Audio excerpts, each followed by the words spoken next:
Cristiano Ronaldo não chega à Copa de 2026 como um jogador acabado. Esse é o erro de quem quer falar sobre ele. Ele chega com Portugal classificado, com gols, com liderança, perseguindo o número mais absurdo da história do futebol moderno, o gol 1000.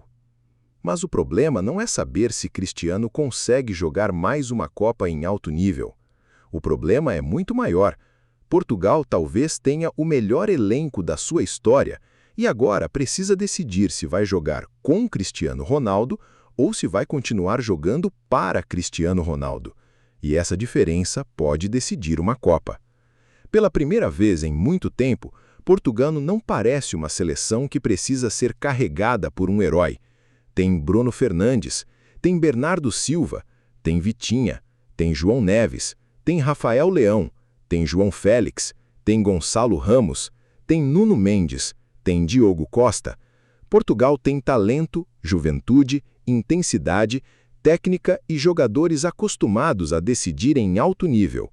Mas, no meio de tudo isso, existe uma presença que muda o peso de qualquer vestiário: Cristiano Ronaldo. E quando o Cristiano está em campo, nada é neutro. A câmera procura ele. A torcida espera dele. O adversário respeita ele. Os companheiros olham para ele. E o jogo, de alguma forma, começa a girar em volta dele. Esse é o dilema. Cristiano Ronaldo não é só um atacante. Ele é uma liderança definitiva. E talvez essa seja a parte mais difícil para Roberto Martínez. Não é escalar um jogador de 41 anos. É administrar a maior figura da história do futebol português dentro de uma geração que talvez esteja pronta para vencer sem depender de um salvador. Só que aí vem o outro lado. Ignorar Cristiano Ronaldo também seria burrice. Porque esse homem passou 20 anos transformando dúvida em combustível. Disseram que ele era só físico. Ele virou técnica. Disseram que era só velocidade. Ele virou finalização. Disseram que dependia do Real Madrid. Ele continuou fazendo gols. Disseram que a seleção deveria seguir sem ele. Ele seguiu sendo decisivo. Cristiano não envelheceu como um jogador comum. Ele se reconstruiu. O CR7 de hoje não é mais aquele ponta que pegava a bola aberto, partia para cima de dois marcadores e explodia em velocidade. Esse Cristiano ficou no passado. O Cristiano de 2026 é outra coisa. É um predador de área. Ele toca menos na bola, corre de forma diferente, escolhe melhor os espaços, guarda energia, espera o erro, e quando a bola cai onde ele quer, ainda existe aquele segundo de pânico na defesa. Porque todo mundo sabe, se Cristiano Ronaldo tiver uma chance limpa, a história pode mudar. E é por isso que o debate é tão perigoso. Porque os críticos olham para a idade e dizem, não dá mais. Os fãs olham para os gols e dizem, ele tem que jogar sempre. Mas talvez os dois lados estejam errados. A pergunta não é se Cristiano deve ser descartado. E também não é se Cristiano deve ser intocável.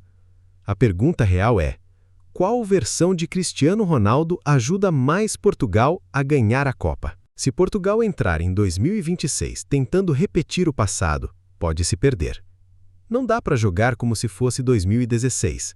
Não dá para montar tudo como se fosse Real Madrid. Não dá para transformar cada ataque em uma busca desesperada pelo camisa 7. Mas também não dá para fingir que um jogador com essa aura, essa frieza e essa história é só mais um nome no banco. Cristiano Ronaldo ainda muda o ambiente. Ele muda o medo do adversário. Em um clássico com o jogo empatado faltando 15 minutos, a bola levantada na área e Cristiano Ronaldo do outro lado, ninguém fica confortável. Nem zagueiro, nem goleiro, nem técnico, nem torcedor. E é aqui que está a grande diferença entre Cristiano e quase todos os jogadores da geração dele. Ele não precisa mais dominar o jogo inteiro para decidir o jogo. Ele precisa de um momento, uma bola, um cruzamento, um pênalti, uma sobra, um movimento nas costas do zagueiro. E talvez seja exatamente esse o papel ideal dele na Copa. Não ser o sistema. Ser a ameaça. Não ser o dono do time. Ser a arma escondida. O problema é que essa mudança exige uma coisa que talvez seja o maior desafio da carreira dele: aceitar ser menos central sem se sentir menor. Cristiano Ronaldo construiu a carreira inteira em cima de protagonismo. Ele não nasceu para ser detalhe, ele nasceu para ser manchete. Mas a Copa de 2026 talvez peça outra coisa.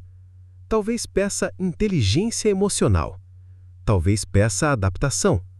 Talvez peça entender que liderar não é sempre jogar 90 minutos. Às vezes, liderar é aceitar que o time flua sem você. Às vezes, liderar é entrar no momento certo.